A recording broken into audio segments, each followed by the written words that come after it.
अभी भी जो सुरक्षा कर्मी है उनका लगातार गश्त इस पूरे क्षेत्र में कि कहीं से भी व्यवधान न, कोई अड़चन न आए। जब अखाड़े के सन्यासी जा रहे हैं स्नान के लिए, इस पूरे क्षेत्र में बार बार हम देख रहे हैं कि गश्त लगा कर पूरी व्यवस्थाओं को दुरुस्त रखा जा रहा है। काफी आग्रह के बाद जो सन्यासी यहाँ पर पहुंचे हैं उसके आगे अब कोई व्यवधान न हो। और एक तरह से संजय हम ये कहें कि योगी आदित्यनाथ का चूंकि सम्मान भी है संत समाज में, इसीलिए उनकी आग्रह, और उन्होंने सारे अखाड़ों से खुद बात की, सारे अखाड़ों से निजी तौर पर बात की और सबसे ये आग्रह किया कि वो अमृत स्नान के लिए जरूर निकलें। जैसे ही निर्णय यह आया था उन सब की तरफ से कि अब नहीं, जब अखाड़ा परिषद की तरफ से कह दिया था कि हम रद्द कर रहे हैं अमृत स्नान को, उसके बाद भी सरकार की तरफ से ये कहा गया कि नहीं, थोड़ी प्रतीक्षा कीजिए, अमृत स्नान होगा। और आखिरकार योगी आदित्यनाथ के कहने पर संजय, जो संत समाज था वो आगे बढ़ा और अमृत स्नान की इस परंपरा को आज भी उन्होंने उसका निर्वहन किया। नहीं तो इधर सुनो बाबू रे, इधर आओ। रहने दो। आप चुटिया बोल रहे तो नहीं हो रहा है, हम शाबाश। बहुत बढ़िया। अरे बहुत आगे, ये इसको कहा है, बहुत आगे है, देख रहे हो। चलिए हम ये आगे दृश्य आपको दिखाते रहते हैं। संजय के पास हम आगे चलेंगे, लेकिन यहाँ पर जो हम आपको दिखा रहे हैं, यहाँ जब सुरक्षाकर्मी लेकर भीतर गए हैं अखाड़ों को, उसके बाद अभी भी तैनात प्रतीक्षा में कि वापस आएंगे ये अखाड़े। या अखाड़ा परंपरा भारत की सनातन परंपरा में बहुत महत्वपूर्ण है। जैसे कहा जाता है कि सरहद पर जो भूमिका सैनिक निभाते हैं, संस्कृति में वो भूमिका साधु निभाते हैं और रक्षा करते हैं संस्कृति की। आपने देखा कि जो नागा साधु जा रहे थे अपने अपने हथियारों को लहराते हुए, अब देखिए कि समय के साथ वो अत्याधुनिक नहीं हुए हैं हथियार, लेकिन वो एक परंपरा है जिसका निर्वहन कर रहे हैं। और उन हथियारों के साथ, उन अस्त्रों के साथ, उन शस्त्रों के साथ जब वो यहाँ पर स्नान करते हैं तो उनके लिए ये पल बहुत ही अधिक महत्वपूर्ण हो जाता है। यहाँ पर हम आपको संगम के भी वो विहंगम दृश्य दिखाते हैं, जहाँ पर नाव जो है वो आपको संगम में, त्रिवेणी संगम में, मोहसिन, त्रिवेणी संगम में वो जो नाव है वो सब आपको दिख पाएंगे। अभी भी जो श्रद्धालु हैं वो सब इस ओर आ रहे हैं। अगर आप भक्तों को देखेंगे तो अब अलग अलग हिस्सों में सारे लोग जाकर स्नान कर रहे हैं। हमें दूसरे तट पर भी लोग दिख रहे हैं जो कि स्नान करने के लिए रुक गए हैं। 44 घाटों का निर्माण हुआ है, लेकिन लोग सिर्फ यहाँ त्रिवेणी संगम घाट पर आकर और यहाँ स्नान करते तो भीड़ का बढ़ना लाजमी था। और उस वजह से अपील बार बार की गई प्रशासन की तरफ से, और अब तो गौरव, योगी आदित्यनाथ की तरफ से भी अपील की गई कि लोग अपने अपने हिस्सों में ही रहें, वहां से आगे न बढ़ें। पुण्य उतना ही मिल रहा है, बराबर मिल रहा है। आपने बिल्कुल सही कहा, और ये निरंतर प्रयास रहा। बीती शाम 7:30 बजे जब से कहा गया कि अब वो शुभ घड़ी है, वो अमृत बेला है, अगले 24 घंटों तक वो शुभ मुहूर्त है जब आप अमृत स्नान कर सकते हैं मौनी अमावस्या का, तो साथ ही साथ ये भी कहा गया कि केवल त्रिवेणी में जमघट ना लगे, केवल त्रिवेणी में गंगा, जमुना और सरस्वती के। और गौरव, मैं 1 मिनट जरा वो पुष्प वर्षा भी दिखाऊं जो हेलीकॉप्टर के जरिए उन सभी संतों पर किया जा रहा है। ठीक जैसे ही संगम क्षेत्र पर यह हेलीकॉप्टर गुजरा, वैसे ही वहां पर पुष्प वर्षा की गई उन सभी सन्यासियों पर जो वहां पर स्नान कर रहे थे। बहुत पहली बार अमृत स्नान हुआ, पर्व स्नान हुआ, उस समय भी इस हेलीकॉप्टर के साथ पुष्प वर्षा अमृत स्नान के दिन, यानी कि आसमान से पुष्प और संगम से अमृत, जो यहाँ पर जो अखाड़े हैं उसका पान कर रहे हैं।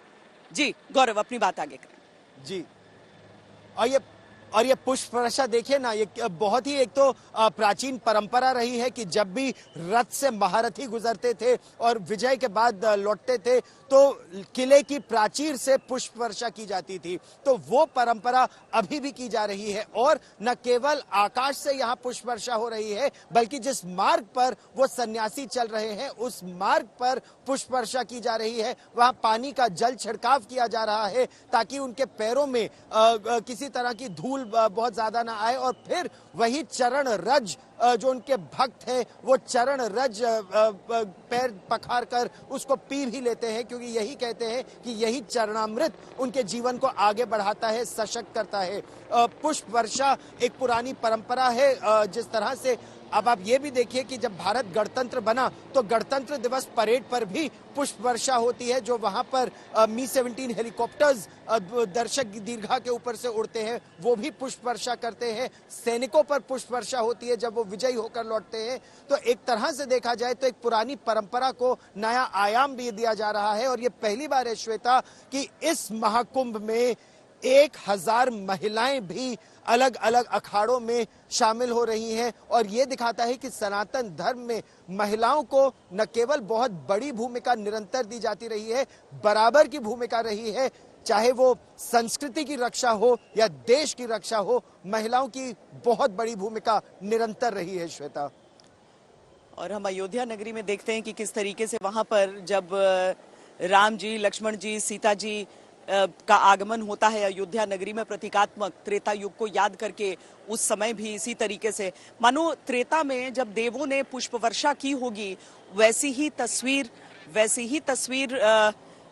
दिखाते हुए अयोध्या में भी शुरुआत की गई। कांवड़ियों पर भी योगी आदित्यनाथ ने पुष्प वर्षा की परंपरा शुरू की, और यहाँ पर महाकुंभ में हम देख रहे हैं कि जो अखाड़े हैं, जो स्नान के लिए आए हैं, उन सब पर भी पुष्प वर्षा की जा रही है। यहाँ महंत रविंद्र गिरी जी जो कि अपने अखाड़े के साथ आगे पहुंचे हैं स्नान के लिए, आप उन सब को उल्लास के साथ, और वापस लौटते हुए मैं अखाड़ा देख सकती हूँ। महानिर्वाणी जो पहला अखाड़ा अमृत स्नान के लिए आज दूसरे अमृत स्नान के लिए पहुंचा है, वो अब वापस की ओर निकल रहा है।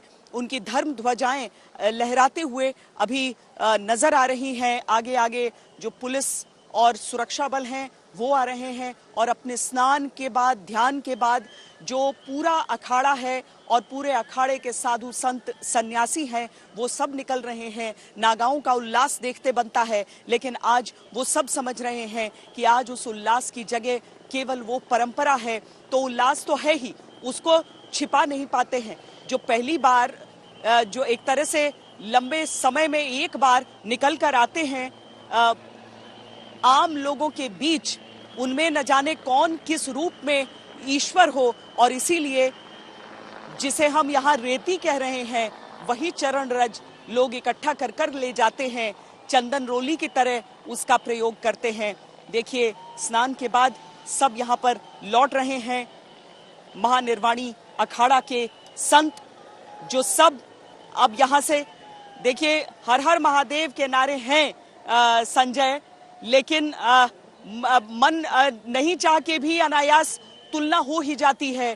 पिछला जो अमृत स्नान था उससे संख्या कम है, लेकिन आशीर्वाद उतना ही लुटाते हुए सभी संत, अखाड़ा पूरा निकल रहा है इस अमृत स्नान के बाद, जिसमें वैसे तो वही रज एक तरह से आसमान में आपको लेकिन अलौकिक नजर आता है जब नागा साधु एक तो अपने तन पर वो भस्म लपेटे हुए और उसके साथ उनके इर्द गिर्द वो जो उन्हीं के चरणों से उठकर वो रज उनके चारों ओर दिखती है। अलौकिक छटा संजय।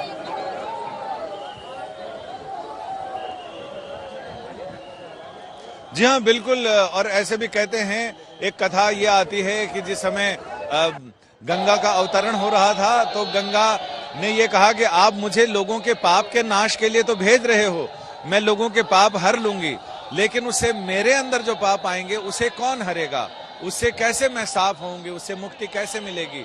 तो ब्रह्मा जी ने और विष्णु जी ने उनसे कहा था कि जब संगम तट पर गंगा में जब तपःपूत साधु सन्यासी संत गंगा में स्नान करेंगे तो उनकी तपस्या के तेज से, उनके श्रृंगार से गंगा में बाकी लोगों के पाप हैं वो निर्मल हो जाएंगे, और जो गंगा में पाप हैं वो गंगा फिर से निर्मल हो जाएगी, जिसको अंग्रेजी में रिजुविनेट होना बोलते हैं, वो हो जाएगा।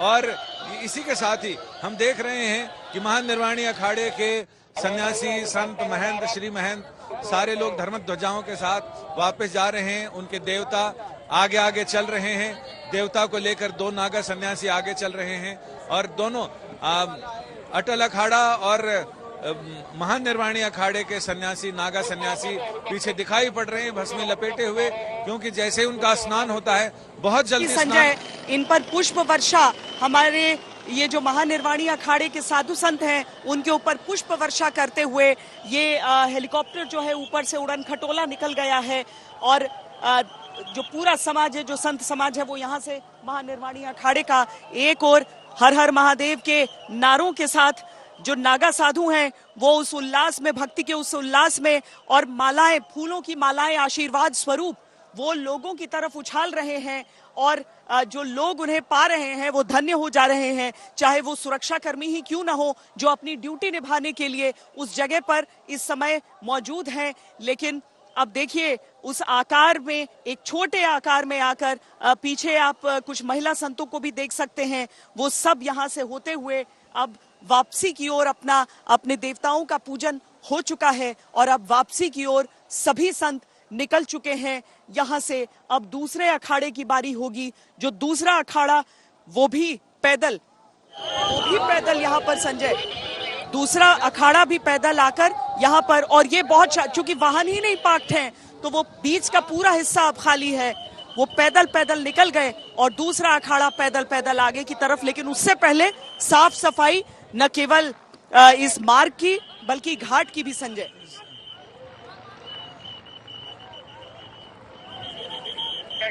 सन्यासी तो पैदल आते हुए दिखाई पड़ रहे हैं, उनके आचार्य श्री महंत, आचार्य महामंडलेश्वर, मंडलेश्वर, पीठाधीश्वर, वो सारे लोग तो पैदल आते हुए दिखाई पड़ रहे हैं। सिर्फ एक या दो वाहन हैं जो दिखाई पड़ रहे हैं और धर्म ध्वजा को संभाले हुए सन्यासी साथ चल रहे हैं, यानी धर्म ध्वजा को संभालने का जो जिम्मा है उस जिम्मे को निभाते हुए धर्म ध्वजाओं को धरती पर स्पर्श ना हो इसका पूरा ध्यान रखा हुआ है। धीरे धीरे ये निरंजनी अखाड़े के सन्यासी आनंद अखाड़े के सन्यासियों के साथ आगे बढ़ते हुए, ऊपर फूलों की वर्षा हो रही है, हेलीकॉप्टर चक्कर लगा रहे हैं। सरकार की तरफ से इंतजाम किया गया था कि सन्यासियों के स्वागत के लिए जब तपःपूत यानी अपनी तपस्या से पवित्र हुए सन्यासी जब यहाँ पर अमृत स्नान के लिए आए तो उस समय 21 क्विंटल ऐसे गुलाब की पंखुड़ियां मंगाई गई ताकि उनका स्वागत न केवल धरती पर किया जा सके, यहाँ पर फूलमालाएं दिखाई पड़ रही हैं जो सन्यासियों के स्वागत के लिए फूलमालाएं लाई गई, जो संतों महंतों को तब सभी सन्यासियों के स्वागत में ये हार उन्हें पहनाए जाएंगे और उसके बाद फिर वो आगे रवाना होंगे।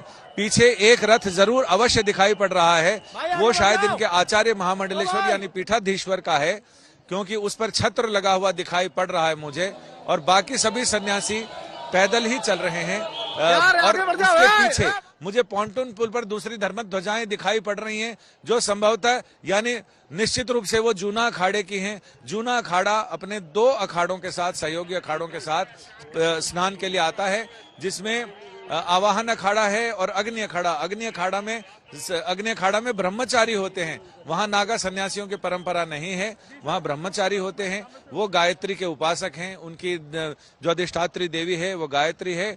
और आगे आगे हरिद्वार के मनसा देवी मंदिर ट्रस्ट की एम्बुलेंस भी चल रही है, जो सामाजिक कार्य नागा सन्यासी इस अखाड़े की तरफ से किए जाते हैं उनको भी शामिल किया गया है। और धीरे धीरे निरंजनी अखाड़े के सन्यासियों का दल आगे बढ़ता हुआ शोभा यात्रा के साथ हर हर महादेव की गुंजार करते हुए नागा सन्यासी आगे बढ़ रहे हैं। इस अखाड़े के जो अधिष्ठात्र देव हैं वो इनके जो गुरु हैं वो निरंजन देव हैं, यानी सभी सन्यासियों के गुरु निरंजन देव हैं, जिनको हम कार्तिकेय स्वामी कहते हैं। तो इनके अधिष्ठात्र देवता कार्तिकेय स्वामी हैं। धर्म ध्वजाओं के साथ इनके हमें रविंद्रपुरी जी दिखाई पड़ रहे हैं, जो अखाड़ा परिषद के अध्यक्ष भी हैं, जिन्होंने लाल बाना पहना हुआ है और धीरे धीरे पैदल ही आगे बढ़ रहे हैं। उनके साथ और भी इनके पीठाधीश्वर और सभी लोग वाहनों में पैदल दिखाई पड़ रहे हैं। उनके पीछे मैं अपने कैमरामैन संजय से कहूंगा, पीछे कार्तिकेय स्वामी जी जो इनके अधिष्ठात्र देवता हैं उनकी पालकी भी साथ चल रही है। और इसके साथ ही दिखाई पड़ रहे हैं दो अखाड़े के देवता के प्रतीक, दो भाले भी लेकर लोग चल रहे हैं। और जो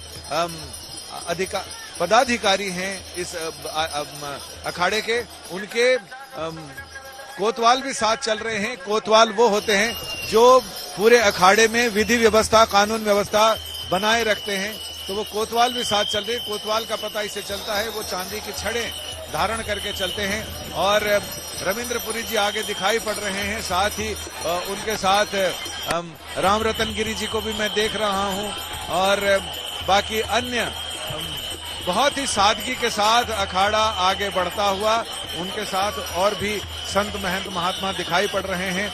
धीरे धीरे इस अखाड़े के लोग, सन्यासी, श्रीमंत महंत और पीछे युद्ध कला का प्रदर्शन करते हुए भी चल रहे हैं। सन्यासी बहुत त्वरित क्षिप्र गति से चल रहे हैं, क्षिप्र गति, और इनके साथ वो अपने मुग्धर और ये तमाम चीजें लेकर आए हैं ताकि अपनी युद्ध कला और सनातन के लिए ये क्या इन्होंने क्या किया है उसका प्रदर्शन करते हुए भी चल रहे हैं। तो रविंद्र पुरी जी का स्वागत यहाँ फूल मालाओं के साथ किया जा रहा है। बाकी अन्य सन्यासियों के गलों में भी मालाएं डाली गई हैं और धीरे धीरे लोग चरण स्पर्श कर रहे हैं, और साथ ही इस स्वागत के साथ आगे बढ़ रहा है अखाड़ा, पंचायती अखाड़ा श्री निरंजनी, जिसमें धर्मध्वजाएं भी शामिल हैं। धर्मध्वजाओं के साथ अब पीछे पीछे इनके देवता की पालकी है, जिसमें कार्तिकेय स्वामी हैं, और पीछे जो रथ दिखाई पड़ रहा है उसमें इनके आचार्य महामंडलेश्वर कैलाशानंद गिरी दिखाई पड़ रहे हैं, जिनके ऊपर छत्र है, और उसके पीछे जो छत्र है वो आनंद अखाड़े के पीठाधीश्वर का छत्र है, जिसपे पीछे वाले रथ पे वो बैठे हैं। यानी इस अखाड़े ने अपने अपने पीठाधीश्वर को रथ पर विराजित किया है। ये जो भाले देख रहे हैं ये देवता हैं दोनों अखाड़ों के, आनंद अखाड़ा और अखाड़ा पंचायती अखाड़ा श्री निरंजनी। इनके दो देवता दिखाई पड़ रहे हैं और दोनों अखाड़ों के अपने अपने जो आराध्य देव हैं वो आराध्य देव भी चल रहे हैं, जिन्हें उन्हीं के अखाड़े के नागा सन्यासी कंधों पर विराजमान करके चलते हैं। साथ ही अब ये नागा सन्यासियों का दल आ गया, जिन्होंने हर हर महादेव का गुंजार करते हुए चले जा रहे हैं। कुछ लोगों ने दिगंबर वेश धारण किया हुआ है, कुछ लोगों ने त्यागी वेश धारण किया हुआ, लेकिन ये तमाम लोग, ये सारे लोग मोह माया त्याग कर अपना पिंडदान खुद करके संन्यास धारण करके आए हैं। उनके पीछे अखाड़ों के ऐसे लोग हैं जो युद्ध कला का प्रदर्शन करते हुए चल रहे हैं कि सनातन पर कभी संकट आए तो वो अपनी युद्ध कला से उस युद्ध को जीतेंगे, उसमें अपने बलिदान करने को वो आगे रहेंगे। तो ये अखाड़े से जुड़े हुए लोग हैं। सबसे आगे आगे जो रथ है जिसमें आचार्य महामंडलेश्वर यहाँ के इस अखाड़े के कैलाशानंद गिरी जी विराजमान